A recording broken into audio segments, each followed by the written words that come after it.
সূরা আল ফাজরের শেষ আয়াত।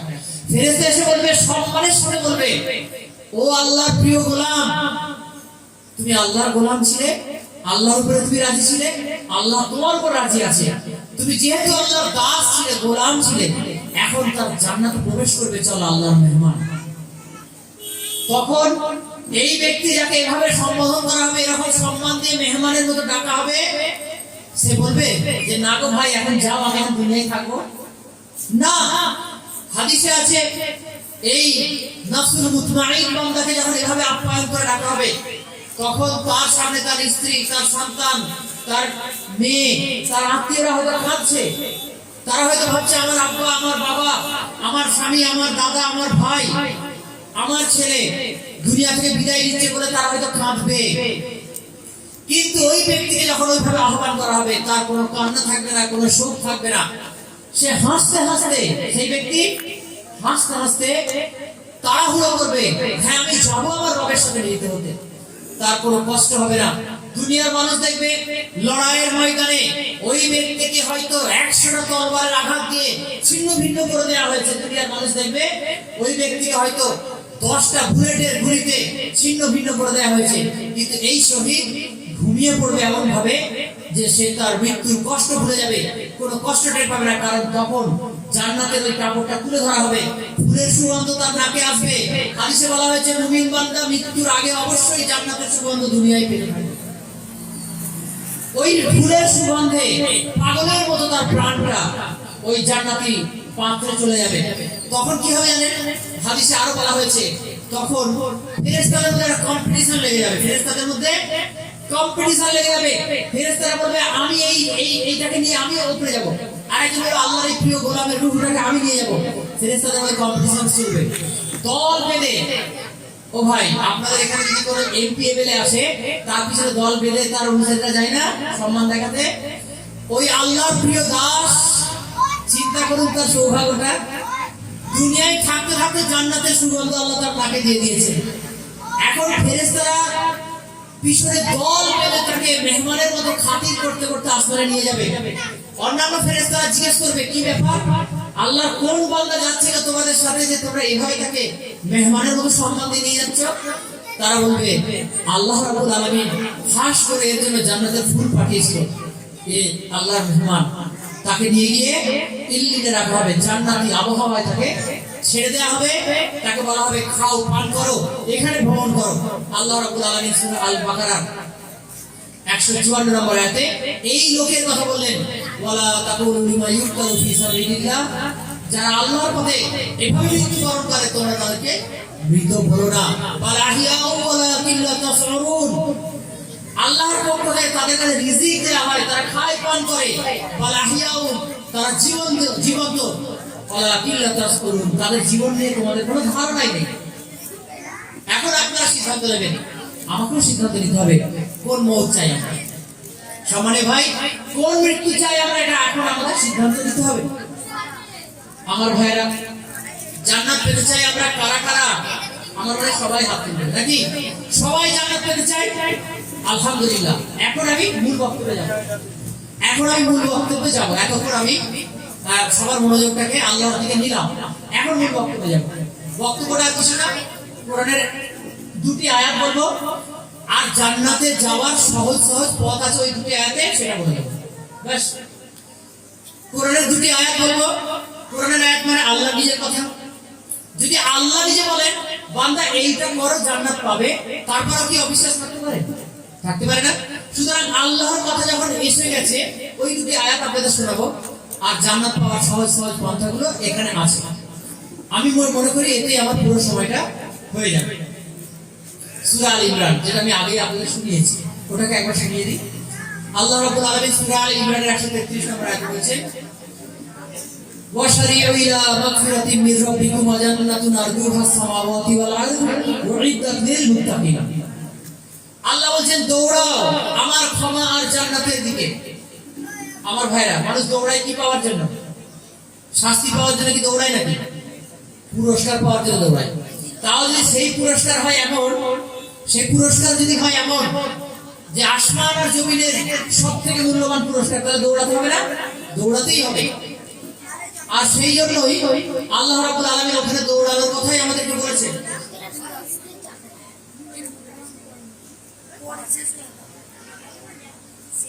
আল্লাহ রাব্বুল আলামিন বলেছেন, দৌড়াও আমার ক্ষমার জান্নাতের দিকে, যা আসমান আর জমিনের সমান প্রশস্ত। কাদের জন্য রেখেছি? আল্লাহ বলেছেন ওয়াইদাত লিল মুত্তাকিন, আমি ওই জান্নাত রেখেছি মুত্তাকিদের জন্য। আশা করি আপনারা জানেন মুত্তাকি কারা। মুত্তাকি কারা আপনারা জানেন। মুত্তাকি কিন্তু বাইরের কিছু দিয়ে চেনা যায় না, মুত্তাকি বাইরের কিছু দিয়ে চেনা যায় না। আমি আলিমুদ্দিন আপনাদের এখানে এসেছি, আপনারা আমার শৈশব জানেন না। জানেন কি? আপনারা আমাকে চেনেন কত? আমি শিশু বয়সে কেমন ছিলাম, কিশোর বয়সে কেমন ছিলাম, আমি যখন মাদ্রাসায় হিফজ করছিলাম তখন কেমন ছিলাম, আমি যখন স্কুলে পড়ছিলাম কেমন ছিলাম, কলেজে যখন আমি মাস্টার্স করছিলাম তখন কেমন ছিলাম, আমি যখন স্কুলে শিক্ষকতা করি এখন আমি, তা আমি আমার স্কুলের শিক্ষক হিসেবে ফাঁকিবাজ কিনা, এগুলো জানেন আপনারা? কেউ জানেন না, জানার কথাও নয়। এখন বাইরের এই লিবাস আর মুখের এই কথা শুনে আপনাদের মনে হবে আলিমুদ্দিন সাহেব খুব মুত্তাকি মনে হতে পারে। না ভাই, বাইরে থেকে মুত্তাকি চেনা যাবে না। আন্দাজ অনুমান করে মুত্তাকি করা যায় না, ভাবা যায় না। মুত্তাকি নির্দিষ্ট কিছু গুণাবলীর নাম এক এক করে বলবো, পরিষ্কার হয়ে যাবে। দুটো ঘটনা আগে বলি, এই চোখে দেখা, এই চর্ম চোখে দেখা দুটো ঘটনা। আমার বাউরিয়ার একজন ব্যক্তি ছিলেন, খুব সুন্দর আজান দিতেন, সুরেলা কণ্ঠের আজান, ভীষণ ভালো। আর নামাজ পড়াতেন তিনি, মাঝে মাঝে ইমাম না থাকলে ওই মুয়াজ্জিন নামাজ পড়াতেন। নামাজের তার তেলাওয়াত ছিল, আমার ছোটবেলায় আমি তো নিজে কোরআনে হিফজ করতাম মাদ্রাসায়, কিন্তু মাদ্রাসার মুদাররিসদের থেকে তার তেলাওয়াত আমার বেশি ভালো লাগতো। বলতে পারেন তার তেলাওয়াতের প্রতি মুগ্ধ হয়ে আমি বেশি বেশি মসজিদে হাজির হতাম মাদ্রাসা ছেড়ে। এবারে যত তার বয়স বেড়েছে আমারও বয়স বেড়েছে, যত তিনি বয়স্ক হয়েছে আমার বয়স বেড়েছে, তিনি যত বয়স্ক হয়েছে তত আমাকে তিনি পছন্দ করতে আরম্ভ করেছেন। তিনি বলতেন, চারিদিকে বলতেন যে আমি আমার যে কোনো প্রশ্ন নিয়ে আলীবাবুর কাছে গেলে সব উত্তর পেয়ে যায়। সে আমার সংসারের প্রশ্ন হোক, জীবনের প্রশ্ন হোক। উনি খুব পেপার পড়তেন, পত্রিকা পড়তেন, আন্তর্জাতিক খবর রাখতেন, ফিলিস্তিনে কি হচ্ছে, ইউরোপে কি হচ্ছে, বাংলাদেশে কি হচ্ছে, ইন্ডিয়ায় কি হচ্ছে, খুব খবর রাখতেন। তো উনি বলতেন আমি যে কোনো প্রশ্ন নিয়ে, মাসলা মাসাইল নিয়ে আলীবাবুর কাছে গেলে আমি জানতে পারি। এই জন্য উনি আমাকে খুব ভালোবাসতেন, আমিও শ্রদ্ধা করতাম। একদিন ঘটলো বিকালবেলা আসরের নামাজ পড়ে আমি রাস্তা দিয়ে যাচ্ছি, উনি আমাকে দেখে আমার কাছে এলেন, এসে বলছেন আলীবাবু একটু কথা আছে। আমি বলুন। পাঞ্জাবির পকেট থেকে উনি একটা টিকিট বের করেছেন, বুঝলেন?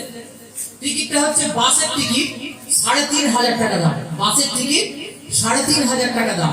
ওটা যাতা বাস না, ওটা ছিল বাউরিয়া ফোর্ট ক্লাস্টার ইন্ডাস্ট্রি এলাকা আছে না, মিল ফ্যাক্টরি আছে, ওই ফোর্ট ক্লাস্টার থেকে আজমিরে খাজা বাবার দরবারে বাস ছাড়বে কোন একটা ক্লাব, সেই বাসের টিকিট ৩,৫০০ টাকা দাম। বোঝা গেছে? উনি আমাকে ওই টিকিটটা দেখালেন, এইভাবে দেখিয়ে বলছেন যে আমি এই টিকিটটা রাস্তা থেকে কুড়িয়ে পেয়েছি। আমাকে বলছেন বাবু আমি এই টিকিটটা রাস্তা থেকে কুড়িয়ে পেয়েছি, এই টিকিটটা কুড়িয়ে পেয়েছি, এইটাতে আমার আজমির যাওয়া চলবে কি চলবে না, মশলা কি বলে তুমি বলো। আমি ওনাকে বললাম যে সাহেব এই টিকিটটা আপনি বাউরিয়ায় কুড়িয়ে পেয়েছেন, এটা যদি আপনি ইরানে কুড়িয়ে পেতেন, সৌদি আরবে কুড়িয়ে পেতেন, মরক্কোতে কুড়িয়ে পেতেন, আর যদি আপনি এইটাকে কুড়িয়ে পাওয়ার 1 ঘন্টার মধ্যে within 1 hour you have to submit it any local authority, যে কোনো স্থানীয় কর্তৃপক্ষের হাতে, পুলিশ হতে পারে, জনপ্রতিনিধি হতে পারে, নির্দিষ্ট সেন্টার হতে পারে, 1 ঘন্টার মধ্যে যেটাকে জমা না দিতেন তাহলে আপনাকে অ্যারেস্ট করা হতো। জানেন? এটা যদি ইরান হতো, সৌদি হতো, কুড়িয়ে পাওয়া জিনিস 1 ঘন্টার মধ্যে জমা দিতে হবে পুলিশের কাছে গিয়ে। আর আপনি ভাববেন আমি গোপন হয়ে যাবো, না, পুরো রাস্তায় সিসিটিভি ক্যামেরা করা আছে। তাহলে এই যে এটা করা হয়েছে, কুড়িয়ে পাওয়া সম্পদ আপনার নয়, কুড়িয়ে পাওয়া সম্পদ আপনার নয়, যেটা আপনার নয় আপনি সেটাকে নিয়ে আজমির চলে যাবেন, না ভাববেন কি করে? শুধু তাই না, আমি বললাম আরো একটা সত্য কথা শুনুন, এই কুড়িয়ে পাওয়া টিকিটটা আপনি 1 ঘন্টার মধ্যে থানায় জমা দেবেন। আপনি ভাবছেন সৌদি আরবে, ইরানে, মরক্কোতে, তিউনিসিয়াতে, কাতারে এই 1 ঘন্টার মধ্যে টিকিটটা জমা দিয়ে আপনি নিশ্চিত হয়ে যাবেন? আর সে সুযোগ থাকবে না। ওখানকার রুলস বলছে আপনাকে, যখনই আপনি কোনো পুরনো জিনিস তুলবেন, সঙ্গে সঙ্গে আপনি ওদের কাছে রেড মার্ক হয়ে গেলেন যে এই ব্যক্তি রাস্তা থেকে কোনো জিনিস কুড়িয়েছে, মানে ইবলিসের কানে ফোন দিয়েছে, নাহলে কুড়োলো কেন? তাহলে আপনি যেই মুহূর্তে 1 ঘন্টার মধ্যে এটা ফেরত দেবেন, বাবু চেয়ারটা সরিয়ে দাও, বরং এ বারবার ডিস্টার্ব হবে, চেয়ার ওখানে সরিয়ে এইদিকে নিয়ে আসুন। রাত্রি 12টা বেজে গেলে ছেড়ে দেবো, তখন আমারও আফসোস হবে, আপনাদের লাগবে, তাই কোনো ডিস্টার্ব না হয়। আমি বললাম 1 ঘন্টার মধ্যে আপনি জমা তো দিয়েছেন, নেকির কাজ করেছেন মনে হচ্ছে, কিন্তু ওই পুলিশ আপনার নাম, আপনার পিতার নাম, আপনার বংশ পরিচয়, আপনার মোবাইল নাম্বার, আপনার পেশা, কতদিন ওই পেশায় আছে সব লিখে নেবে আর আপনাকে ছেড়ে দেবে। আপনি মনে করলেন আপনাকে ছেড়ে দিয়েছে, না, ওরা ছেড়ে দেয়নি। ছেড়ে দেওয়ার পরে ওদের বিশেষ গোয়েন্দা টিম আছে, সেই গোয়েন্দা পুলিশ লাগিয়ে দেবে আপনার পিছনে। এই জন্যই লাগাবে, এখন এর পিছনে 3 মাস ওই গোয়েন্দা থাকবে, দেখবে এই ব্যক্তি আসলেই ইমানদার কিনা, নামাজি কিনা, পরহেজগার কিনা। কারণ এই আমার একটা জিনিস কুড়িয়েছে, আবার কখনো কুড়োবে। ও কুড়োলো কেন? কুড়োলো কেন? তাহলে ইসলাম কত সুন্দর, আপনি কুড়োলেও ফেঁসে যাবেন। বলে কি কথা বলছেন বাবু, তাহলে আমি কি করবো এটা নিয়ে? আমি এখন ভারতবর্ষের আইন নেই, আপনি বেঁচে গেছেন। তাহলে এক কাজ করুন, আপনার এখন উপায় হচ্ছে, কুড়িয়েছে যত্ন করে পকেটে রাখুন, আর 10টা 20টা পোস্টার লিখুন নিজের খরচা করে, যেমন কুড়িয়েছে এখন আপনার খরচা হবে। 10-20টা পোস্টার লিখুন, তাতে লিখুন, ভাই অমুক জায়গায় যাওয়ার একটা টিকিট আমি কুড়িয়ে পেয়েছি, যার টিকিট আমার কাছ থেকে এসে নিয়ে যাও উপযুক্ত প্রমাণ দিয়ে। এইটা লিখে পোস্টার মারুন, তাহলে আল্লাহ আপনাকে মাফ করবেন, না হলে মাফ করবেন না। উনি এবার আমায় কি বলছেন শুনুন, আমি যে জন্য ঘটনাটা বলছি। উনি বললেন, আমার মনে হয় কি জানো বাবু, এতদিন আমার কাছ থেকে মশলা নিত, ফতোয়া নিত, সব ব্যাপারে জ্ঞান নিত, এখন আমাকে বলছেন আমার মনে হয় আলী বাবু, খাজা বাবা আমাকে ডাকছে, ডাকছে বলেই আমি এই টিকিটটা কুড়িয়ে পেয়েছি, না তো অন্য কেউ পেতে পারতো। সুতরাং বাবা আমাকে ডাকছে, আমি যাব, আমি এই পোস্টার লিখতে যাব না বাবা। আমি আমার যা বলার ছিল বলেছি, সাহেব আপনি যান। এটা একটা ঘটনা শুনলেন আপনারা, এটাকে মনে রাখুন। আর 1 মিনিট আরেকজনের ঘটনা বলছি। ওই বাউরিয়া কেবল ফ্যাক্টরি আছে, বড় কেবল ফ্যাক্টরি, সেখানে মারওয়ারি সাহেবরা থাকেন। একটা মারওয়ারি সাহেবের একটা স্ত্রী কলকাতায় গহনা কিনতে যাবে, বুঝলেন, গহনা কিনতে যাবে। আর একটা রিক্সায় উঠেছে, মুসলমানের রিক্সা চালায় একজন মুসলিম ভাই। সেই রিক্সাওয়ালার এই হাঁটুর উপরে লুঙ্গি, বেচারি গরমে রিক্সা চালাচ্ছে, হাঁটুর উপরে লুঙ্গি, গামছাটা গলায় রাখা, আর ঘেমে একেবারে একসা, গাড়ি নেই, কিচ্ছু না, চুলুস্কো খুস্কো। পিছনে ওই মহিলাকে বসিয়ে রিক্সায় করে বাউরিয়া স্টেশনে নিয়ে আসছেন। বাউরিয়া স্টেশনে নিয়ে এসছেন, ট্রেনের টিকিট কাটতে হবে। মহিলাটা ভুলে তাড়াহুড়ো করে গিয়ে টিকিটটা কাটতে গেছে, আর রিক্সাতে তার ওই ব্যাগটা রয়ে গেছে। এরপরে এই ভাইটা দুপুর হয়ে গেছে বলে রিক্সাওয়ালা, সে আর পিছনে দেখেন রিক্সা ঘুরিয়ে ঘরে চলে গেছে। ঘরে গিয়ে রিক্সায় ওই মহিলার ব্যাগ রয়ে গেছে। তো ব্যাগটার চেন খুলে দেখে মোটা টাকার বান্ডিল, একেবারে 1 বান্ডিল টাকা। তখন আমাদের দেশের সেই বিখ্যাত প্রধানমন্ত্রী 16ই নভেম্বর নোটবন্দি করেন। 16ই নভেম্বর নোটবন্দি করেছিলেন আমাদের দেশের বিখ্যাত এক প্রধানমন্ত্রী। তখন কিন্তু নোটবন্দিটা হয়নি, ফলে 1000 টাকার বান্ডিল তখন চলছিল, একদম একটা 1000 টাকার বান্ডিল ব্যাগে থেকে। রিক্সাওয়ালা দেখে হায় হায়, এ তো ওই মহিলা, না জানি কত পেরেশান হবে এই গরমে। সে সঙ্গে সঙ্গে অত গরমে আবার রিক্সা ঘুরিয়েছে, রিক্সা ঘুরিয়ে দৌড়াদৌড়ি করে উনি এসেছেন স্টেশনে। এসে একে তাকে নিয়ে জিজ্ঞেস করছে, আচ্ছা কোনো মহিলাকে দেখেছেন দৌড়াদৌড়ি করছেন, খুঁজছেন? তখন একটা দোকানদার বলে, হ্যাঁ হ্যাঁ, একজন মহিলা মারোয়ারি করছে, এর সাথে খুঁজছিল, রিক্সাওয়ালাকে খুঁজছিল। বলে, বাবু আমি সেই রিক্সাওয়ালা, কোথায়? বলে, একটু বসো, স্টেশনে বসো, ও আসবে নিশ্চয়। বসে আছে, ক্ষুধা নিয়ে, গরমে ঘেমে ওই অবস্থায় বসে আছে মহিলাটা। এরপরে অনেকক্ষণ পরে একে তাকে জিজ্ঞেস করে কাঁদতে কাঁদতে স্টেশনের দিকে আবার আসছে, কাঁদতে কাঁদতে আসছে। এ দেখেই তাড়াহুড়ো করে গিয়ে বলছে, মা তুমি আমার রিক্সায় ছিলে না, তোমার ব্যাগটা আমার কাছে আছে। এবারে হ্যাঁ হ্যাঁ, আমি তো আপনাকেই খুঁজছিলাম চাচা। বলে, এই নাও তোমার ব্যাগ দিয়েছে। ও বুঝতে পারে যে মুসলমান, ব্যাগটা পেয়েই না ভাবছে যে না জানি কি নাকি বের করে নিয়েছে, আগে খুলে দেখে চেকটা খুলে দেখছে যেমন ছিল বান্ডেল তেমন। সঙ্গে সঙ্গে 1000 টাকা ব্যাগ থেকে বের করে বলে, বাবা তুমি এটা রাখো, তুমি সবটা নিয়ে নিতে পারতে, তুমি এটা রাখো। এ নেবে না জোর করে, বলে না মা তুমি যাও, আমাকে নামাজ পড়তে হবে, আমার জোরে টাইম চলে যাচ্ছে, তুমি যাও। বলে না 1000 টাকা তুমি রাখো, জোর করে দিল। তাহলে প্রথমে একটা ঘটনা বলিয়েছি বাবার ডাক, আর এই একটা ঘটনা শোনালাম রিকশাওয়ালা। আপনারাই বলুন এর মধ্যে মুত্তাকি আল্লাহর দৃষ্টিতে কে? কি উত্তর দিতে হবে?